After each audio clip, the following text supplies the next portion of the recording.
What is up, YouTube? AVI back with another video. Today we're actually going through this process together. Oh, together. Together, because I just submitted my personalized plate and Dave is looking at submitting a personalized plate tomorrow. So when you guys are seeing this, he's already done this. But we're going to be walking you guys through the steps of what it takes to get a personalized plate, because I know some of you guys asked, especially a lot of our friends are like, well, how do you get one of those? So we're going to walk you through it. And obviously this is very state specific. So we are in Connecticut, so we'll be telling you guys through the Connecticut steps and how to go about it. But honestly, it's probably pretty similar across all the DMVs. And there's a couple of different ways to do it, so we're going to walk through that. But if you guys like this video, please subscribe, support us, smash the like button, and let's get to it. So yeah, as Tim mentioned, there's two different ways to obtain a new license plate, new customized license plate. So you could either do it on paper, the old-fashioned way, and send it through the mail, or you can do it online, which is pretty nice, user-friendly. The thing is, online you cannot do a classic license plate. Correct. So, and what is a classic in Connecticut? Oh yeah, good question. 20 years. So your car has to be 20 years or older.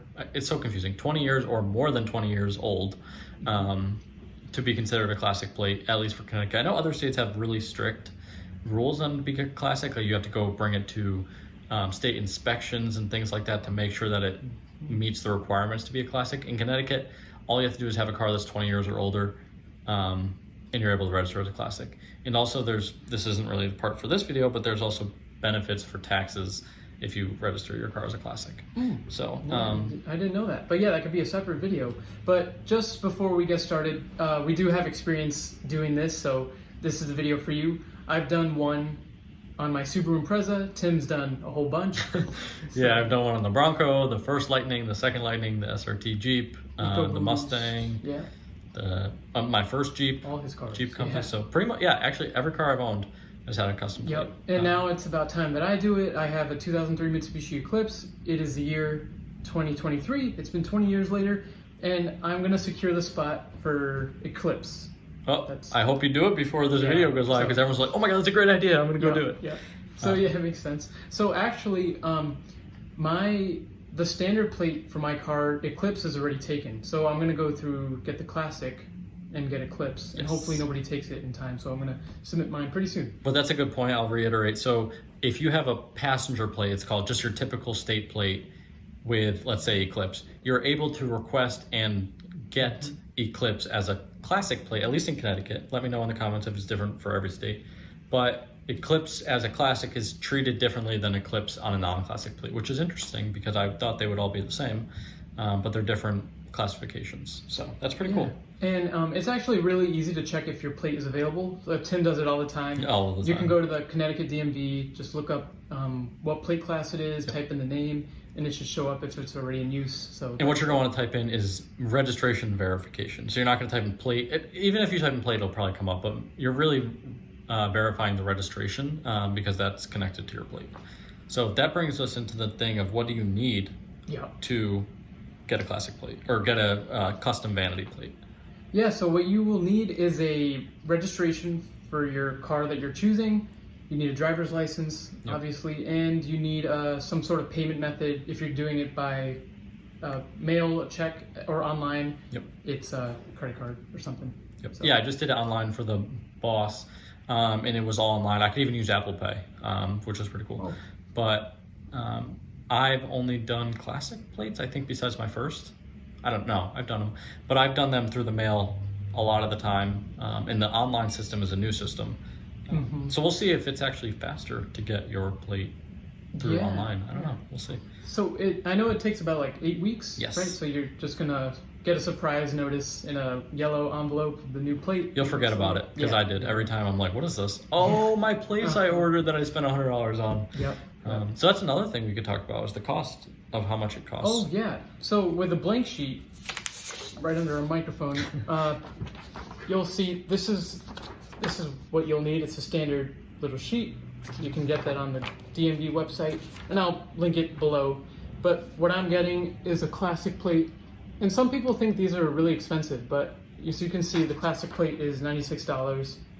But that's for forever. Like once you've paid the $96, you don't have to pay that every year to keep up your classic plate. Basically, what you're doing is just renewing your registration as that plate. So there's no further costs after that initial cost.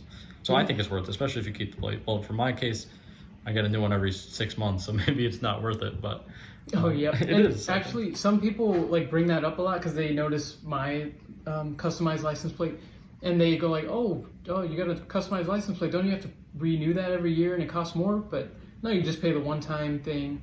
And yeah, those guys, I don't know if they're just hating or they just don't know, but now you guys know, and you can maybe you can tag them in the comments and say, you guys don't know what you're talking about. We watched this great video on ABI and we know. What you're going to want to do is when you do it by mail, and we'll reiterate this, by mail is for classic plates, at least for Connecticut. You cannot submit for classic plates online. You can do it for passenger, commercial, I think also. I don't really know. I don't have any commercial cars. But also within your classic plates or your vanity plate, you have different plate classes. So there's A, B, C, D. So on the form and also online, you're going to select which plate class you're looking for.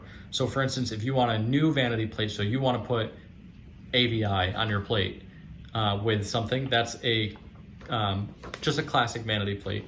But also you can get different backgrounds on the plates to say, like for Connecticut, you have support our troops, celebrate nursing, prostate cancer, Hartford Whalers, all things that you can support in addition to getting a classic plate. So that's a different plate class, so be careful of that because whatever you put here is going to be what your plate is going to be put on. And other things to note is when you submit for a classic plate, especially online, you're going to need 3 options that you want, just in case your first option is taken. So let's say I wanted ABI, but our best fan out there has ABI already, then it's going to go to your second option and say, oh, ABI out is available. So that's what I'm going to put on the car. Yep. So yeah, you can put those options here. They give you 4 choices. Online, you said it gives you 3. Yep. So online, it will not let you submit it unless you have 3. Yeah. And also there's some logic in there. So if you put like, bad stuff like balls or something, I don't even know what you'd put on there. That's like a censor. Yeah, it would censor it and say this plate is not available. So good try, but you're not going to get around that. And it'll also cross-verify, sorry I cut you off, but it'll cross-verify if your registration is available. Like if you put in Eclipse and it's taken, it'll say this is already taken. So that those 3 options kind of seem pointless to me because what are the chances that somebody submits it by the time you submit it in the mail? Like, I don't know, but that's another thing to note. So put your questions down below if you guys have any questions, and we love interacting with the comments and responding to you guys. So yeah, do that if you guys have any other questions. Anything else you want to add? No, yeah, we'll definitely respond.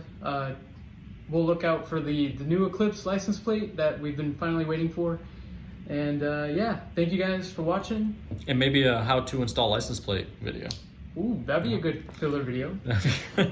Yeah. And don't forget, never put on a front license plate if you got a sports car. Yeah, if you don't have holes, don't drill it. Yeah. Just put it in your car. And if the cops are watching this, we're sorry, but look away. But yeah, unfortunately, I do have holes in the front, but we'll just ignore that and just look in the back. Definitely worth it, just for the look.